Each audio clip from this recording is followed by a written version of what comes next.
Here now, Sara Carter, investigative reporter and Fox News contributor who has been on this story since the very beginning.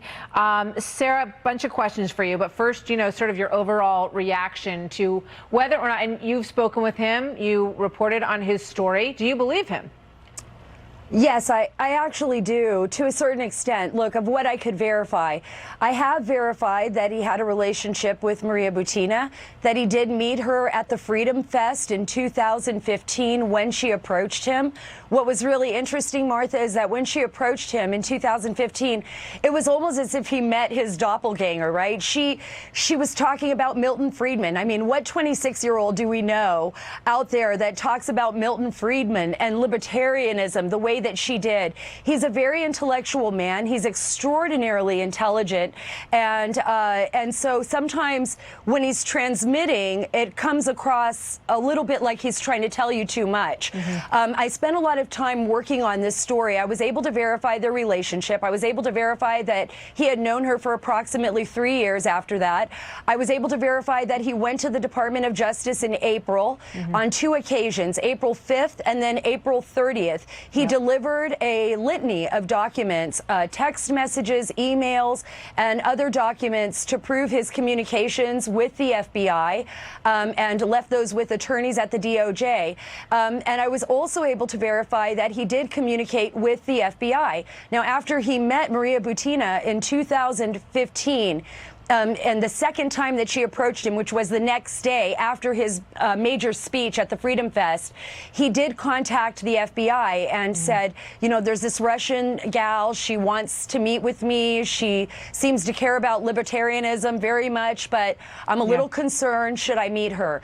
And they never gave him a clear-cut answer, but then several months later, he kept pushing, they kept communicating, and then eventually they said it was fine, that she was just an undergrad student. All right. I spoke with him today just to follow up and get his reaction to what he heard from James Comey and Andrew McCabe. And, obviously they denied knowing him, and they said this would never happen at the FBI. His quote was, "They're lying through their teeth."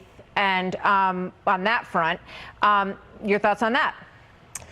Look, there are so many facts that we still need to gather. I wrote the story when Patrick Byrne approached me and I heard his story.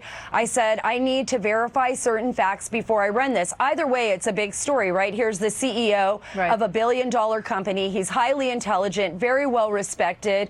A lot of his friends that I contacted verified Maria Butina, as well as Maria Butina's lawyer, Robert Driscoll. So once I was able to verify... Sorry to interrupt, but let me ask you a question about that, because he says that after he met at the DOJ and gave them all of his information on April 5 and April 30, he said Maria Butina was in, sort of a solitary confinement situation in prison, and she's supposed to be there for 18 months. But that after he turned over all of his information to the Department of Justice, he claims that she was then moved to a much cushier, much easier place in prison, which would suggest that they were interested in what she had to say, and that perhaps she might know more about this, deep state plan and, insurance policy and all of that, and that they might want to treat her a little bit better. Is that your read on that? And did that happen? Well, it did happen. They did move her. So they moved her to a facility in Florida that had a lower security. In fact, she was able to go out on the grounds, and she still is. She's going to be released in October, and she'll be sent back to Russia. So she was moved there. As for the facts as to why they moved her there, that I have not been able to verify. But we do know that she was moved there. Now, that is what he is saying. I've spoken to her attorney, and he did verify that she was moved after that April 30th meeting. But the biggest point, Martha, here, I think what he's trying to say about Maria Butina and what I've been able to ascertain is that from 2015, when he began reporting her to the FBI, and when the FBI was in communication with him, he was telling them everything. Basically, Maria Butina would talk to him about, oh, I'd really like to meet with, Marco Rubio or Ted cruise, or Don Jr., and I'm going to go to this event, and I'm going to go to that event. Right. All of that, he said he reported to the FBI. What he became highly suspicious of was the fact that she kept meeting with all of these people and nobody would stop her.